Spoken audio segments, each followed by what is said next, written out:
دليل ضلال الحشوية ومعشرهم. الضلال هو الانحراف عن الحق، وفي المبدأ لا يتصور وجود داعية إلى الإسلام ضل عن الحق وكل شأنه ضلال، فيكون الضلال محصورا فيما انحرف فيه عن الحق. والحشوية في المقام أعم من الفرقة الموسومة بهذا الاسم، والتي خلفها أتباعها بأسماء انتهت في زماننا إلى اسم السلفية. فالحشوية في المقام تعني هؤلاء بالمعنى الخاص، ولكنها أعم باعتبار أن هذه الكلمة ضابط علمي لجمع الحكم في مخالفين للحق. فدليل ضلال الحشوية أي الذين يحشون المستندات والفقه والأحكام على النقل والعقل، ومعشرهم هنا حتى ما يجي واحد يقول لك لست حشويا أنا سلفي. والله حبيبي سمي حالك محمدي، سمي حالك رحماني، سمي حالك رباني، سمي حالك ما شئت، لكن ما تقوم عليه، ما تعمل به، ما تتصف به هو شأن هؤلاء، فالعلم يردك إليهم شئت أم أبيت. وهذا لا يصدق في افترائهم على أهل الحق. لما يجي يقول لك الأشاعرة جهمية، شو جاب الجهمية للأشاعرة؟ الأشاعرة متبعين في التأويل، والجهمية معطلين في التأويل. فعندما تؤول بناء على التعطيل هذا تجهم، لكن لما تؤول بناء على التنزيل هذه أشعرية. مش يجي يقول لك ايه ما انا بقول لك نفس الكلمة، قول لي نفس الكلمة. انت اصلا بتقولها، مش ضروري اقول لك انا حتى تقول لي نفس الكلمة، انت قايلها ايضا. لكن العلم هو الحكم بيني وبينك، والعلم هو الذي ندعو الناس للقيام عليه في النظر بين المختلفين.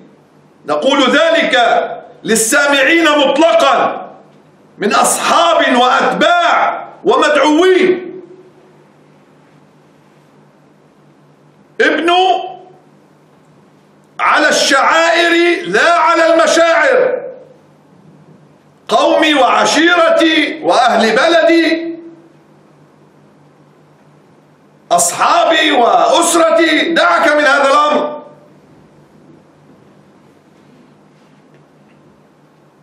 أهل الأوثان قالوا لولا أن صبرنا على آلهتنا لكانوا فتنونا الرسل. فما الذي تظن أنك تأمن نفسك به بالالتزام بما عليه قومك أو عليه عشيرتك أو بلدك؟ اتبع الحق وإن خالفت فيه كل الخلق.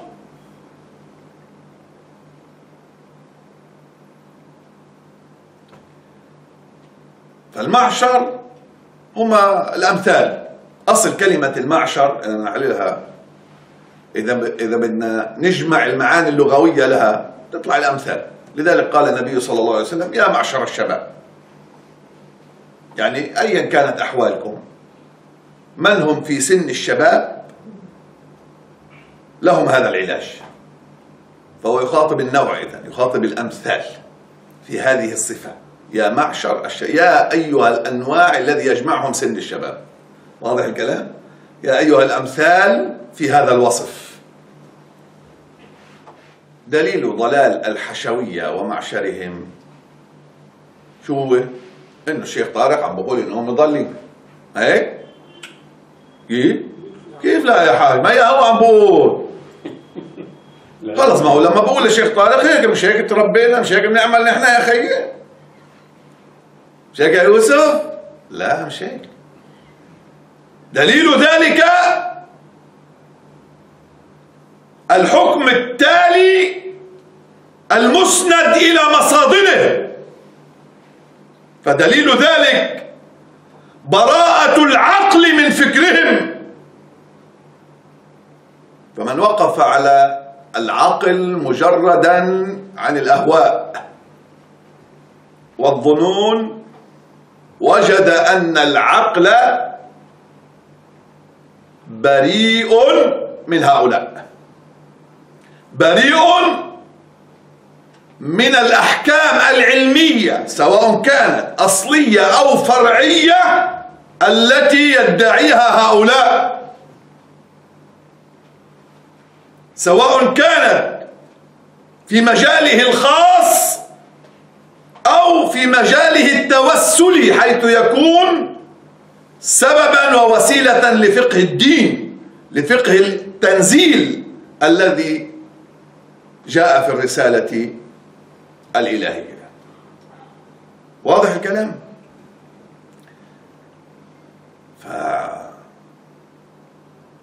فعندما ينكر منكر منهم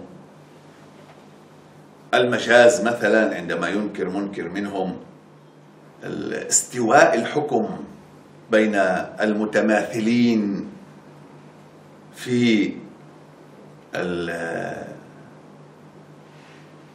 الوصف المجرد فضلا عن النوعي، لما بينكر هذا الإنكار العقل بيقول له أنا بريء منك. فاختلاف صفة حركة المشي لم تنفي حكم المشي. فهنا اختلاف النوع، اختلاف النوع لا ينفي حكم الأصل. فالعقل بريء من فكرهم، من فكرهم يعني من عادة الأحكام العقلية بنقلها أفكار حتى نميز بين ما هو للعقل وما هو للنقل. فالفكر ينسب إلى العقل والذكر ينسب إلى النقل، كلاهما بمعنى هي الأحكام أو المستندات المنسوبة إلى هذا الشيء. لكن لما تكون عقلية يقول لها أفكار، ولما تكون نقلية يقول لها أذكار. والنقل من ذكرهم، أي وبراءة النقل من ذكرهم، من الأحكام التي تنسب إليه يقال حرم الله وأحل الله، ومن المستندات فهؤلاء قد عرفوا بإسنادهم أهواء وظنون وفبركات فضلا عن أحاديث يعرف وضعها إلى النقل. والنقل في المقام يقصد به المنقول عنه. فالنقل الخاص هو المصادر الشرعية، الكتاب، السنة، الإجماع. والنقل العام هو الشخص الذي ينقل عنه سواء كان فردا أو جماعة. يقال قال السلف،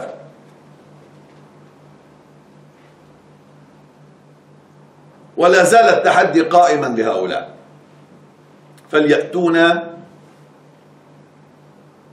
بأحد من السلف دون هذا المذهب وصرح بهذه الأحكام التي يدعونها. ما في، بكون واحد من السلف قال كلمة بيحملوا هالكلمة على المعنى اللي هم بدهم إياه، ينحشوا المعنى في كلمة، وبيصدروها للناس بالمعنى اللي هم حشوه، بيقولوا لهم هيك قال السلف. واحد عم بقول لك إذا أنت إلك عضو والله إله عضو، عضوك بكون مخلوق وعضوه بكون أزلي.